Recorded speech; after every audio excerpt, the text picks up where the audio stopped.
Hello students, you are welcome on my channel Active Classes for Science and Maths. Today we will learn about the area of the circle. आज हम आपको circle की area के बारे में कैसे calculate किया जाता है, सर्किल का एरिया किस फार्मूले से कैलकुलेट किया जाता है, वो मेथड हम आपको बताने जा रहे हैं। यहाँ आपको एक सर्किल का फिगर दिया गया है। आप इस सर्किल में देखिए, ओ सेंटर सर्किल का सेंटर है।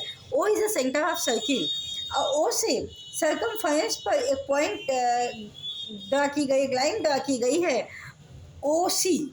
ओ सी इज डिनोटेड बाई आर। ओ सी को हम आर से डिनोट करते हैं और आर आपका इस सर्किल का रेडियस है।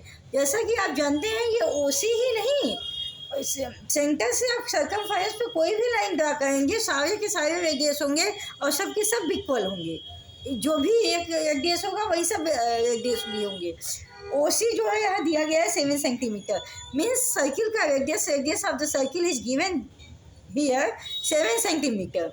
एंड यहाँ पर ए बी एक डायमीटर दिया गया है जो सेंटर से होकर जा रहा है। A B is a diameter crossing to the centre is denoted by D. जब और आप ओ ए को देखेंगे तो ओ ए जो है ए बी का हाफ है। इसी तरह ओ बी जो है ए बी का हाफ है। तो मतलब ओ बी और ओ ए ये दोनों ही रेडियस हैं। जब आपको रेडियस डायमीटर दिया हो, मतलब पूरा ए बी दिया हो, तो आपको निकालना हो रेडियस, तो जब आप डायमीटर का हाफ कर देंगे यानी d/2 करेंगे तब आप रेडियस निकाल पाएंगे। और अगर आपको रेडियस दिया हो, डायमीटर निकालना हो, तो रेडियस में 2 का मल्टीप्लिकेशन करेंगे तब आप डायमीटर निकाल पाएंगे, क्योंकि आप जानते हैं रेडियस का जस्ट डबल डायमीटर होता है। तो यहाँ पर दिया गया एक formula, the area of the circle of this circle is calculated by this formula pi R square. R is the radius of the circle. Pi value of pi is equal to 22/7। Pi की वैल्यू 22/7 होती है और यहाँ पे radius दिया गया है 7। आर स्क्वायर मतलब 7 × 7, एक 7 से एक 7 कट हो जाएगा। अब 22 से आप 7 का मल्टीप्लिकेशन करेंगे तो 154 सेंटीमीटर स्क्वायर आएगा, क्योंकि हम यहाँ पे एरिया कैलकुलेट कर रहे हैं, इसलिए एरिया के केस में हमेशा स्क्वायर की यूनिट लगती है। अब हम ये कहें कि पाई की वैल्यू सिर्फ 22/7 ही नहीं होती, हमने यहाँ रख दिया 7। एक पाई की वैल्यू 3.14 भी होती है। एक पाई की वैल्यू जो है यहाँ पे 3.14 भी होती है, यह भी पाई की वैल्यू होती है। Pi is a constant. पाई हमेशा कांस्टेंट होता है, इसी की एक वैल्यू होती है।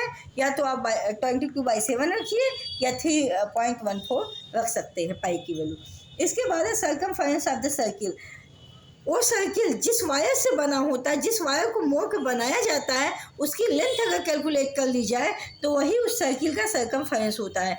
इसका मतलब ये, अगर सी से लेकर इस सी से लेकर यहाँ से लेकर पूरा यहाँ तक का कैलकुलेशन अगर आप कर लेते हैं तो आपको पूरे सर्किल का सर्कमफरेंस पता चल जाएगा।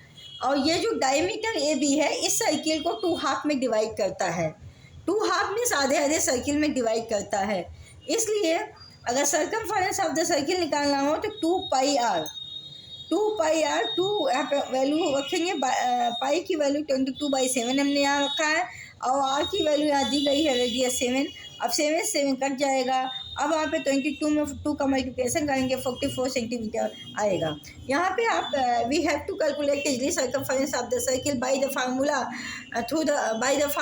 2πr। तो यहाँ पे आप चूँकि लेंथ कैलकुलेट कर रहे हैं, जो जिस वायर से उस सर्किल को आपने बनाया है मोड़ के, उसकी लेंथ कैलकुलेट कर रहे हैं, इसलिए यहाँ पर आपका जो आएगा 44 सेंटीमीटर आएगा, न कि स्क्वायर आएगा।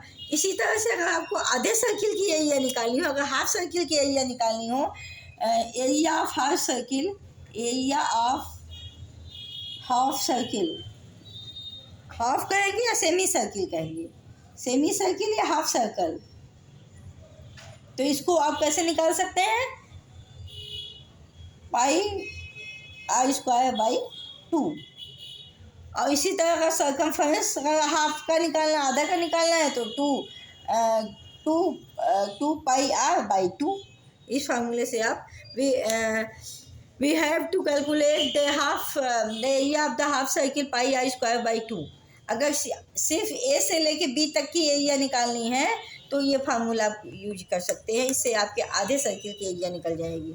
आप चाहें तो आधे सर्किल की एरिया निकालें, फिर आधे सर्किल दोनों को ऐड कर दें तो भी यही वैल्यू आएगा, पूरे सर्किल की एरिया आ जाएगी। तो आज के लिए स्टूडेंट बस इतना ही। आज हमने आपके सर्किल के एरिया के बारे में बताया, सरकमफ्रेंस के बारे में बताया, रेडियस और डायमीटर के बारे में बताया। तो आज के लिए आपको ये वीडियो कैसी लगी? अगर ये वीडियो आपको पसंद आती है तो आप इसको लाइक, सब्सक्राइब, शेयर ज़रूर कीजिएगा। आगे के लिए आप क्या पढ़ना चाहते हैं ये आप कमेंट बॉक्स में डाल दीजिए, तो हम आपकी प्रॉब्लम को प्लीज़ सॉल्व कर सकेंगे। इसके लिए आपसे हमारा निवेदन है कि आप इसको निरंतर क्लास लेते रहिए और सब्सक्राइब कर दीजिए, ताकि ये क्लास आपको निरंतर मिलती रहे और आपको कोई प्रॉब्लम का सामना ना करना पड़े। Thank you so much, all the best, good evening.